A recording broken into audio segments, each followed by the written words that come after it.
Diablos? I like it. It has kind of a devilish ring to it. Cinder said appreciatively. It sounds pretty cool, yeah. Ruby agreed. But you said demons of the desert. As in plural. So I'm guessing we'll be hearing about another 2 monsters, then? Glinda questioned. Good listening, Glinda. That is true, more or less. There won't be too much on the second monster, but it is still worth mentioning. Katana explained. Well, let's see it, then. Crow said. Indeed. If these creatures are common in deserts, Theodore will have to be warned immediately. Osborne said. My parents in Menagerie, too. Blake added. Well, let's not take any more time and get to the monsters, then. Teko declared, playing the video. The next video started with a man and a woman on a bed with the heads of 2 creatures with a pair of horns on their head. The head of the creature on the woman was black, while the head of the one on the man was a sand color. Let me ask you a question. And be honest. The man said, before hitting a button, at which point sexy music played and the bed began to move in circles. Do I make you horny? Randy? Do I make you horny, baby? Yeah, do I? He asked obnoxiously with several cuts. A loud roar was then heard as the woman was shown again. Just about everyone was lost from the reaction, unsure of what to do or say. The more mature of the audience were disgusted and offended, the more innocent of the audience were trying to pretend they didn't see or hear and of this, and the immature amongst them with trying to hide their laughter from the more mature. And there were also a handful that were just confused and trying to process what the hell they'd just seen. Of course, there were 2 that knew exactly what to do. From the looks of things, I'd say they're both pretty horny. Yang said with a smirk. If he's got big horns like that on his head, imagine what he's got a little lower. Coco added, equally smug. I bet whatever either of them have would be great for penetration. Yang worked off Coco's joke. Yang/Coco. Ruby and Velvet both cried out at the same time. Summer gave her eldest child a small glare. I think someone can go a few days without my special cookies for that kind of dirty joke. She declared sternly, causing Yang to deflate sadly. I think that's one stabbing nobody would mind. Neo said. Neo. Cinder and Emerald scolded while Roman burst out laughing. All 3 of you will be getting detention when we return. Glinda said, a massive blush on her face and her glasses fogged up. Aelia was then shown in the desert in an underground cavern with a massive twin-horned wyvern a short distance away from her. Hello and welcome then, fellow hunters, as today we talk Diablos. Rage spoke in a sensual voice with equally sensual guitar music playing as he spoke the creature's name, similar to when he spoke of Tetsukabra. The demon of the desert, or as many new hunters know him. He paused, cutting away to a clip of Aelia running away in slow motion, screaming as the beast charged at her, the screen cutting to black as a squishing sound was heard. They finally got a good look at Diablos, especially with the scene of the beast charging Aelia, to give them a good idea of what they were in for. Wow. Now that's one big bruiser. Roman said, tugging at his collar a little, quite intimidated by the beast. Indeed. And Gravios may have been the armor wyvern, but that shell looks nigh impenetrable. Ironwood noted, impressed by the beast's defenses. And they're not as thick as Nergigant's, but those horns look like they could run through 3 Ursa Majors. John said fearfully. Nergigant's horns were big, but the tips were much further out to the side, so it'd be difficult to impale anything smaller than itself. With this beast, the horns are directly out front, ready to shish kebab anything in front of him. Adam said, half impressed, half envious as he looked up at the horns on top of his own head. If you had horns like those, I doubt you'd be able to hold your head up, much less see anything. Hazel told him. It then returned to the cavern as Alia attempted to sneak away from the beast as it looked around the area. While a stern test he may be, a sterner monster still, he is. Let's be honest, Diablos is simply cool. From one of the most impressive pairs of horns, full stop to one of the most recognizable, yet irritating, long-lasting roars of any monster. Rage spoke fondly of the beast at first, before sounding increasingly irritated as the roar was heard over a shot of the Wildspire Waste's swampier landscape, which was sped up significantly as the roar was played on loop, exaggerating the actual length of the roar, but still getting the point across. Just about everyone covered their ears at that. Oh, gods! It's like John singing. Weiss cried out, causing John's jaw to drop from the insult. Having it last multiple days has to be an exaggeration, but I definitely don't want to find out. Blake groaned. Salem has a banshee-like scream when she's infuriated. I'd rather listen to that than that roar any day. Osbin said. I might actually prefer to hear Mercury talking over that. Emerald admitted. And a raw physical strength that honestly puts him in the upper echelons of all creatures. He is hardy, he is direct, filled with a single-minded fury to reduce you and everything you've ever loved to a red paste strewn across the dunes. There is nothing fancy going on here, elementless, plain and straightforward. Ferocious, yet simple. There is an undeniable, almost eloquent beauty to just how Diablos goes about his business. No fuss, just corpses littered behind him, battered, broken and bloody. Rage declared as Alia closely followed the beast, undetected thanks to her gilly mantle that completely clashed with the background. Upon getting a closer look at the beast's face, more specifically, its mouth filled with dagger-like teeth, Ruby and Velvet were shivering fearfully. Those teeth are really big and mean-looking. Ruby said fearfully. They look like they take your arm off just by touching them. Velvet squealed, hiding her face in Coco's chest. It's a herbivore, girls. It only eats cacti. Katana assures them. It could still bite. Ruby said nervously. Thankfully, her mother held her close. Well, you'd have to get past the horns first before you ever had to worry about its mouth. Ilia pointed out.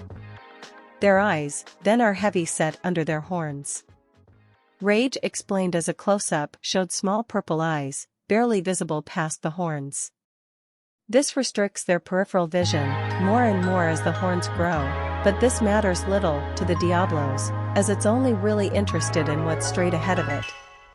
Able to charge at unreal, terrifying speeds that shouldn't be reachable for a creature with such bulk, for a creature with such heavy-set scale akin to granite, a creature whose tail, acting as a sweeping club, would crush a boulder if it simply dropped upon it, a creature whom is so densely packed with muscle, whom is so heavy that their own wings cannot support anything approaching sustained flight, able to at best wobble through the air in short bursts.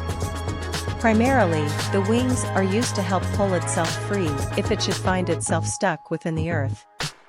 Rage explained the beast's devastating speed, natural defenses, and dangerous offenses. That tail looks so awesome. I bet that could be an awesome hammer, too. Nora cried out. Geez, are you gonna make a hammer out of every monster? Crow asked. Why not? I have. Rizara said, projecting mental pictures of her with no less than 30 different greatswords, made out of familiar-looking materials from past monsters. Very impressive, Rizara.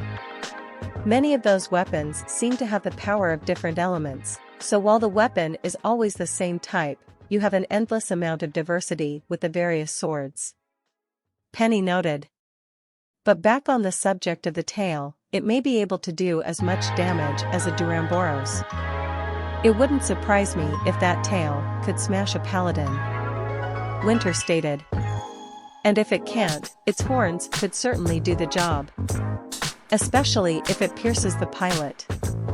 Ironwood noted.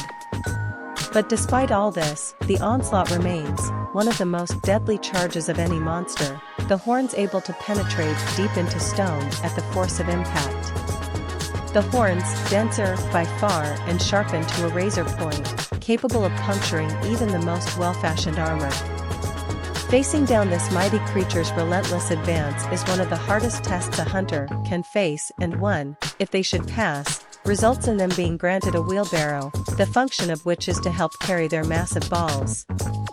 Rage warned of the beast's most infamous above-ground ability as it charged and swung its head and horns at Aelia all over the map, even back in the underground cave they started in. That hardly seems practical. If someone had testicles that large, they would be in dire need of a doctor. And I do not believe the organs in question could be saved. Ren said, a bit disturbed. I believe it's a metaphor, Ren. A poorly thought out one. Still, for Diablos to be treated as such an important task for a hunter to dispatch, that must truly speak levels of its capabilities. Pyrrha said. Speed, power, horns that can pierce through just about anything, and a shell that almost can't be pierced. I can definitely see why. It sounds like you'd need an elder dragon to take it down. Cinder added. Nope, just determination, a good plan, remember its moves, figure out when to counter and strike when you have an opening. Tekko declared. Diablos had charged past Aelia and swung its tail back and forth at nothing, before turning back to the huntress. Diablos, not great at turning, slow when a straight line is not involved, but these are traits that seldom work against it. Very few creatures rival it. Elder dragons, of course, things like Diviljo and Rajang, but they are an apex for a reason, though predator, they are not, for they are the most powerful herbivore to be found. Rage declared as a Diablos charged Aelia, only to be stuck in a stalagmite, before it was then seen fighting a Diviljo, who bit into its horn and slammed it into the ground, breaking the horn. Many found this intimidating, but many more found it to be epic. That was so awesome! John cried out. Totally badass. Neo agreed. Ah, you can always count on Diviljo to put on a show. Roman said. And just another example of how terrifying Diviljo is. Weiss said with a shudder. He broke one of its horns completely off. Ilya said in shock. Poor Diablos. Summer said sadly. But, hey. You gotta give him props for trying to take on the angry pickle over there. Crow praised. Upon Aelia mentioning that Diablos was the strongest herbivore, an image of Duramboros appeared on the right side of the screen. What the fuck? A voice demanded as if it was supposed to be the Duramboros. Well, okay, arguably, the most powerful herbivore to be found. Rage corrected himself as the image slowly slid off screen. Adam smirked when Duramboros popped out like that. Exactly. Diablos is impressive, but it's nothing compared to a Duramboros. It would have dominated that Diviljo where the Diablos failed to do so. He said confidently, reaching behind him and stroking Alexander's head. Every creature has its advantages and disadvantages, Mr. Taurus. Simply because one might fare better against an opponent like Diviljo does not prove their outright superiority. Ashvin explained. It may come down to just one strike in the right place. No matter what the creature is, it has a weak spot, or it has its limits. Hazel added. Aelia was once again outside of the cave, wearing her ghillie mantle, standing in front of a large cluster of cacti as the Diablos approached. Feeding primarily on cacti, it is able to sustain itself on relatively very little matter. His ridge-jawed tusks designed to dash rage explained as the Diablos began eating the cacti, the video briefly interrupting Rage to zoom in on the beast eating as someone making a nom nom nom noise could be heard. Scrape away would-be spines, lest they get lodged in his throat and mouth, before devouring the sweet cactus flesh, now defenseless. Rage finished as the beast continued to eat. Many were surprised and amazed at its diet. Yes, Katana had told them, but seeing it was still a completely different experience. Fascinating. They really do only eat cacti, Winter said, amazed. And cacti are rich in water as well, so in addition to eating its fill, it's also hydrating itself as well. A convenient and efficient way to deal with dehydration and hunger all in one. Ren added. Many chuckled or laughed at the nom nom nom part. Well, nice to see it's really enjoying its meal, Blake said with a smile. Yeah. It's almost like you with a fish, Ruby teased. Ruby! Blake cried out. Blake, of your many secrets, your love for fish, especially tuna, was never one of them, Emerald told her. The fight then resumed in the underground cave. Diablos is at home with sand and loose dirt underfoot, enabling him to exploit his most impressive trait. He can sink underground all too easily, by a combination of his powerful legs and shovel-like, triceratops-esque horn and frill combination. And once beneath the cool earth, the most potent weapon in his arsenal is unlocked, a weapon I think we all know all too well. Rage explained as ballroom dance music played while Alia was running in circles, Diablos unseen until it suddenly burst from the sand beneath her, sending her flying to the note changes in the song, accompanied by a pained and terrified scream as Alia crashed to the ground. Oh, wonderful. As if sentinels and creeps weren't enough to deal with, Winter said in annoyance, dreading the thought of more creatures with the ability to dig and attack from underground. I do like that music that played, though. It sounds like something I could sing to, Weiss noted. Awesome. So it's coming for a giant underground uppercut, from the look of it, Yang said. A high-speed thrust from below with those massive horns, most likely hitting other similarly sized monsters in the stomach. That's almost a guaranteed death sentence, Glinda said in shock. Too bad he didn't do that to the Deviljo, then, Neo said, many people agreeing. It is a steep challenge to fight against an attack that you can't see coming. Steeper still, then, an attack that not only can you not see coming, it strikes from underneath. The belly of most animals, its weakest point, and the Diablos knows this all too well, bursting from below with enough force to penetrate, horns leading, the toughest armor and hides. In the blink of an eye. Well, blood. Drip. Drip. Rage explained ominously, accompanied by the sound of a slow dripping noise. Slowly falls to the floor after a brief journey down the horns, and a lifeless form goes limp atop the head of this mighty beast as light escapes from its eyes. Rage finished darkly with a foreboding echo to his voice as the Diablos continued to abuse its underground advantage against Alia. Ruby shivered at that, clinging closely to both her mother and Cinder once again. I don't want to get impaled in my belly. That's for cookies only, she said fearfully. Your team would be with you, Ruby. They'd keep you safe. And so will I, Cinder promised. Besides, if regular people can hunt them, then you'd be fine. You could just use your semblance to get away, Summer assured her daughter. Yeah. Especially since you learned to freaking fly with it. Just go up in the air, land on one of those big rocks in the ground, and old Hornhead wouldn't even know where to find you, Crow added.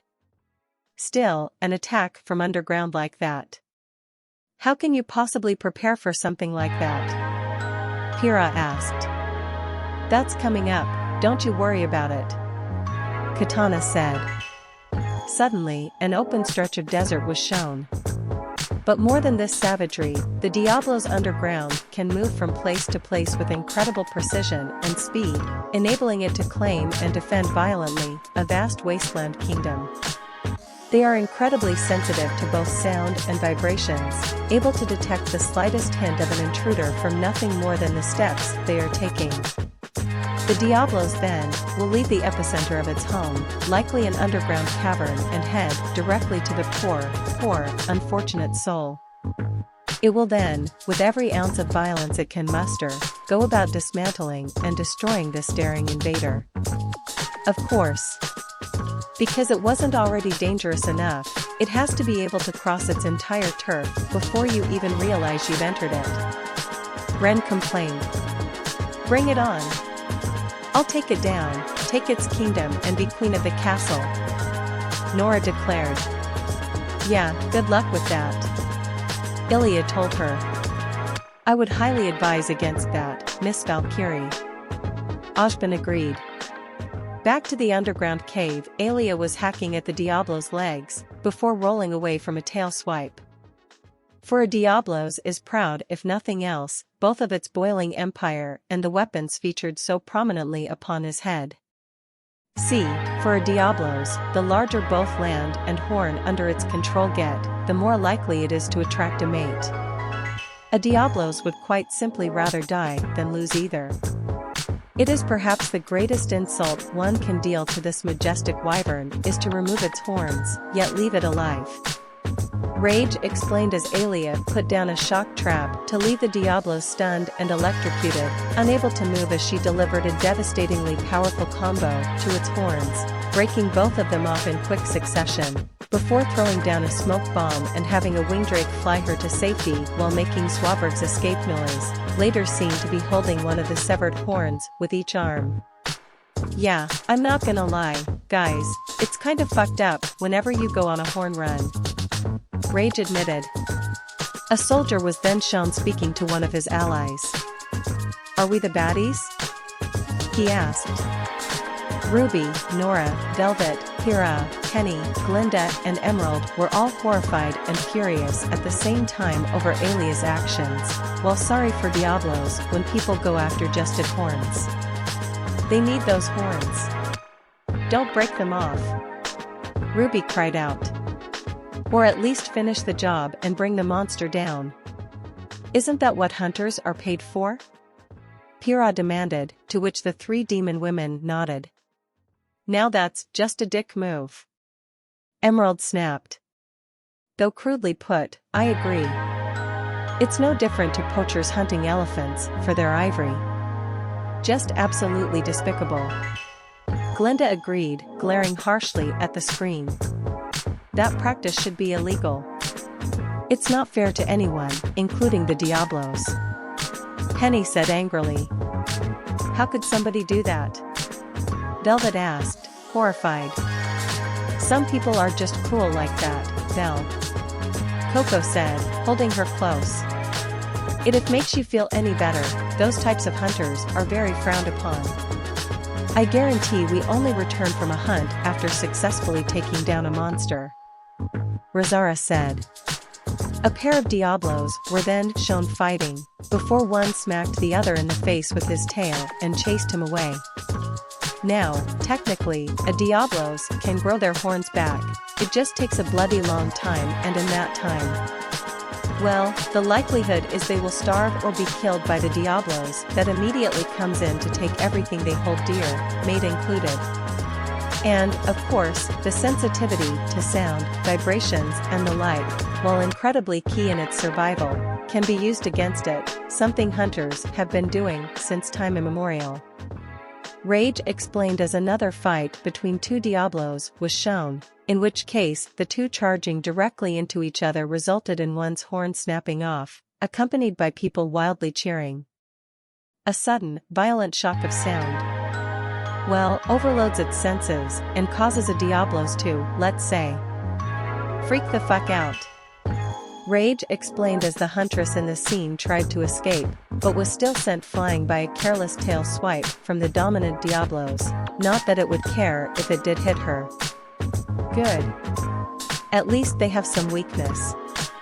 Ironwood said in relief. The only problem being that loud noises would also affect any faunus on a team sent to exterminate Diablos. Adam said. I think we've made it pretty clear at this point, there are some monsters faunus should just never get anywhere near. Roman told the mask-wearing faunus. We'll get to work on making some earplug charms later, Teko assured the group. But, this can also happen naturally, when the likes of the Noyos let out their curdling cry. This can trick a Diablos into surfacing, ready for a good scrap, only to find nothing there at all. Rage said as a number of rather unattractive wingdrakes let out several high-pitched shrieks while flying around the area they were in as Alia faced off against a Barroth. Before a Diablos suddenly burst from under the ground, the Barroth caught under its horns, before the Diablos fell back and crashed beneath the waves of sand, taking the Barroth with it while also creating a massive fissure that began to drag Alia in. And now wingdrakes make noise, too? Delvet cried out sadly. Noisy and ugly. Really bad combo. They better not taste good, or else they'd be taking the place of turkey on nondescript winter holiday. Coco agreed. We've always done ham for that. Turkey's more for Thanksgiving. RWBY said. If they can mess with Diablos, they have a use. That makes them worth keeping around. Hazel told them. The huntress struggled against the loose sand, pulling her towards the massive hole in the ground, but ultimately, she too, was engulfed by it. So, ultimately, Diablos is just raw, focused power and he pulls it off exceptionally. From an appearance that has made it one of the most popular wyverns since its discovery and a fight that is admittedly brutal, but undeniably fair, a phenomenal learning point for any new hunter is their first Diablos wall. What starts out as seemingly unstoppable, turns into a beautiful dance of timing, dodge and retaliation that is so satisfying the first time you nail it. He is, for all intents and purposes, a bullfight and that is something I can really get behind. Rage finished as Alia rose up and looked around as sand poured down like a waterfall, from which Diablo slowly and menacingly emerged, stalking towards Alia like any predator would, despite it being a herbivore. Yang smirked at this, looking at Adam. So, fighting a Diablos is basically like taking on Taurus over there? She teased. Blake was shocked that Yang actually made a faunus joke against one of the people that turned the White Fang into a hostile organization, but before she could berate her, Adam actually chuckled at this. They may not be as impressive as Diablos, but you'll still get the horns if you mess with this bull, Xiaolong. He challenged. Blake's jaw dropped at this, and several tick marks appeared on her forehead. Are you kidding me, Adam? Didn't you fight against the White Fang to fight against inequality like that? She demanded. I joined the Fang to get back at the people making faunus lives miserable and full of torment, not people making joke, Blake. You've always been way too sensitive about that. He told her. Alia was then seen in the underground cavern again, wearing her ghillie mantle and standing next to a Diablos whose shell was completely black. So, the black Diablos then, one of the more interesting subspecies, I feel, because unlike the others, it is essentially still just a normal Diablos. It is not a permanent change, it's not brought about by living in a different environment as usually is the case, it is simply a Diablos female that is in heat. Rage explained, before his tone sounded slightly tired and annoyed. And, look, it is at this point I need to talk directly to a very few morons currently typing a comment. He warned, before going hardcore on the audience. Diablos can be both male and female. They are a normal species, and no, IT has nothing to do with Monoblos, you fucking ding-dongs. He roared with an echo as Alia finally attacked the monster. Thank you. He added quickly. Wait, that's it? They're just in heat. That's kind of a lame reason for them to change color. John said. Certainly a bit underwhelming. Pyrrha agreed. It happens sometimes in nature, some reptiles change color. Emerald stated. What's being in heat mean? They live in the desert, surely it must be hot all day. RWBY said. Oh, RWBY, no. Summer groaned, not wanting to have her daughter know about this. However, some laughed at Rage's outburst. Wow, he must hate whenever people say that. Neo giggled. I'm the same way whenever people confuse our Elysian night models. They look completely different, yet no one can tell them apart. They're clearly not the same thing. Ironwood said. I always remember Port getting up in arms if someone mixed up two kinds of Grimm, like the Goliaths and Megaliaths. Crow added. They're both similar, but they're far from the same thing.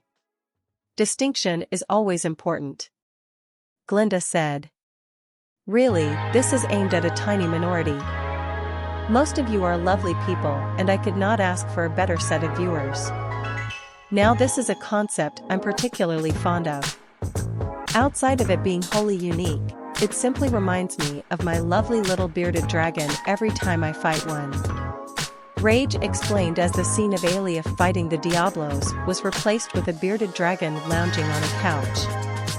So, a bearded dragon then, when it's upset or stressed or angry, its beard, its belly, its scales will darken and eventually turn black to show how it's feeling.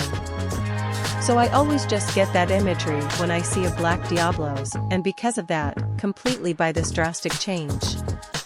Rage admitted as the bearded dragon simply looked around for a bit before the fight with the black Diablos was shown again. It's wise to use something you know to get a better understanding of what you don't. Winter stated. You're just happy he showed his cute little lizards again, aren't you? Crow asked teasingly. And no. Maybe. Yes. The specialist denied at first, but soon gave in. I do not blame you, Winter. His reptilian pets are adorable. Penny said. I still love the turtle. Ruby giggled. And because they are. Well, in heat, they are a little bit agitated, they are. They fight essentially everything that moves, and really, one of the hardest challenges for a male Diablos is taming a female in heat so that they may propagate. This usually results in one titanic clash where should he win, he proves himself worthy and the female accepts him, one, or should he lose? Well, she fucking kills him. So, you gotta ask yourself as a Diablos.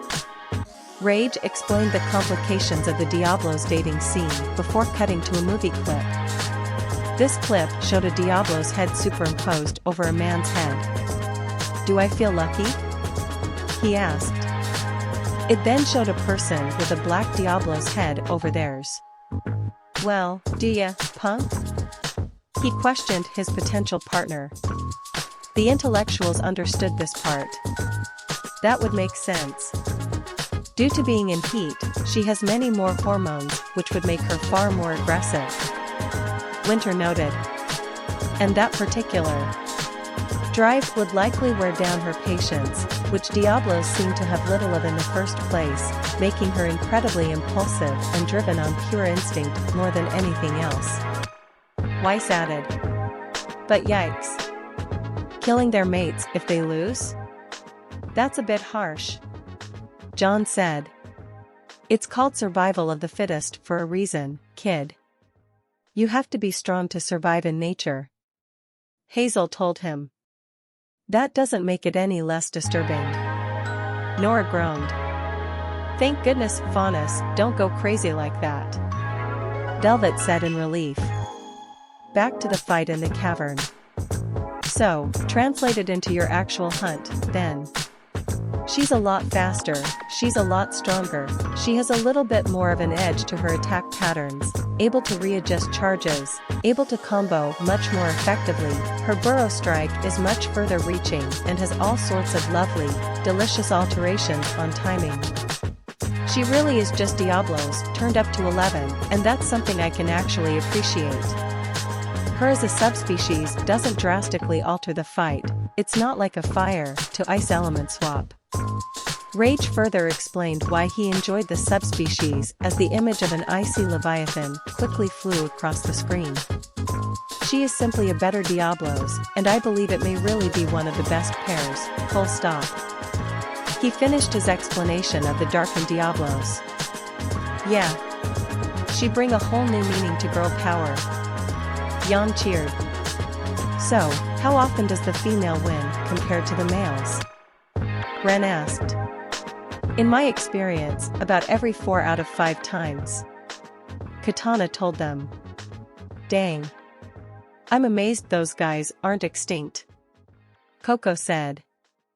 So then, of course, there is one more Diablos to talk about, the Deviant. The Bloodbath Diablos. Rage introduced the final form of Diablos, which had a much darker shell, much of which was coated in a strange blue color. And this is a Diablos, very simply, that when it was young, it kinda got its horns decimated by a hunter and lost a fight quite handily, and as we know now, that is not a good time for a Diablos, but this one, rather than give up, decided it needed to get even, and not just even with the hunter that dealt it this hurtful blow. No, even with essentially existence itself, becoming the most violent creature. Well, arguably, full stop. Rage explained as the Diablos charged Aelia and attacked her with similar, but far more wild and reckless moves than the Diablos they'd seen so far, even ripping boulders out of the ground with its horns. Cinder shivered at this. I used to think almost the exact same way. After I killed the madam and my stepsisters, I thought the whole world had to pay for my suffering, because no one put a stop to it. Rhodes helped, sure, but he didn't make it stop, so I thought the world should suffer because I had to. She said. I used to think everyone else should go hungry because I had to. Emerald agreed, Neo nodding as well.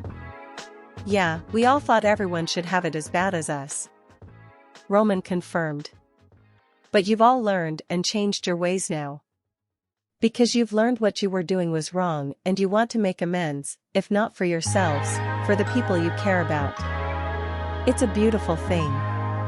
Blake told them, making them all smile and nod. Emerald then hugged Blake while the Rose family embraced Cinder and Neo. But for Diablos to have that mindset, I can't think of many things more disturbing. Summer said worriedly. And to achieve its new goal of, really, killing everything that moves, it decided to go on a little bit of a training montage. It did 100 push-ups, 100 sit-ups, 100 squats and ran 10 kilometers a day, and thus, it was ready. Rage declared, listing an intense-sounding regimen as the battle between Huntress and Monster continued. Is that a good exercise? It sounds kinda basic. John said. It offers some benefits, but it's pretty standard, and the high reps limit your ability to gain muscle mass. Also, while I can't speak for Diablos, humans require rest days for our torn, damaged, or tired muscles to repair themselves. Winter explained. Also, new studies have shown sit-ups are very hard and even damaging on your spine, so certainly 100 every day would lead to eventual injury. Also, the exercise does not include pull-ups, which would be ideal for developing the back and bicep muscles. Penny added. It's a reference to the anime One Punch Man, where an ordinary dude in a world full of crazy monsters trained like that for 3 years, and in that time, he lost his hair after 1.5 years. Katana explained. I'm never doing that workout. All the girls screamed. And by the time it was ready, its horns had grown back in, but not as they should, one grotesquely large, the other split into 3, a reminder permanently of what was once done to it. And what I mostly love about this deviant is it's not the result of mutation or something random or environmental or, you know, the usual freak kind of results. It's essentially a Diablos that has reached its potential via working very fucking hard and practicing fighting and killing and learning and going above and beyond. He's essentially a prodigy Diablos who got kickstarted by a traumatic fight while it was but young. So now, it is coated in the blood of its enemies. Remembering its trauma, it can get so angry that its internal temperature rises high enough to cause the life force coating it to evaporate explosively in great gouts of scalding steam. It is really terrifying and is the most powerful deviant by far, and more powerful even still than many elder dragons. Bloodbath Diablos is bad news. Rage finally finished on the two-horned desert beast as Alia was defeated. We'll have to carefully instruct our huntsmen and huntresses to never destroy a Diablo's horns, Ashbin said. Or at the very least, finish it off if they do. Ironwood added. Relax, guys. Not every Diablos that gets its horns cut off will become a bloodbath Diablos. Super rare, Razara assured them. Still, if one of them were to show up in Vacuo or Menagerie, I don't even want to think of how back that could get. Blake said. We'd have to double, maybe even triple their defenses to protect against Diablos. Winter declared. Hey, if there's one thing the people of Vacuo are good at, it's surviving. I wouldn't count them out, Crow said confidently. Nighttime was then shown in the desert, before a trail of ground could be seen moving before a beast very similar to Diablos burst out, but with only one horn. So, Monoblos then. This one is kind of curious, because Monoblos is kind of redundant, a single spiral horn and a beak and a spiked crest. The tail's a bit spikier and, look, it's essentially different shaped Diablos. Rage explained as the beast looked around, before spotting something and charging. Ooh, I like that one's tail more, RWBY said excitedly. And the way the horn spirals is pretty cool, too, Coco praised. Not to mention the beak is a lot easier on the eyes than that mass of teeth, Emerald added. Plus, that frill looks like it would work a lot better for digging than Diablos, Ren pointed out. It was later shown in the desert during the day, where the beast was sleeping, before getting up and looking around. And I'm gonna say as I begin this little bit here, I kind of do prefer the single horn setup. I prefer the beak look, I do kind of, for the most part, prefer how it looks. However, it is essentially a Diablos clone. It even has a subspecies, white Monoblos, which is a female Monoblos in heat, and it digs, it charges, it tail sweeps. It's just Diablos, right? There are subtle differences, of course there are, but there's nothing so noteworthy it's worth me really even talking about, so. I don't want this section to be so tiny, but I cannot stress enough for how all intents and purposes, they are the same. They really are. It comes down to where you are in the desert that may change which one you run into, too. A neat change is that its frill lights up red as the blood vessels within get pumped full when it's a little bit angry. Rage finished with the single-horned monster and ended the video. I actually quite like the Monoblos.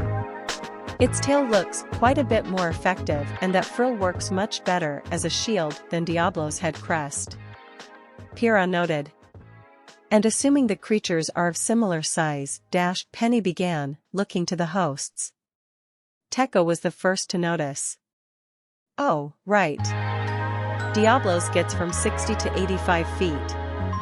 Monoblos gets from 55 to 95 feet, so, roughly the same ballpark, she explained. Penny brightened up at this.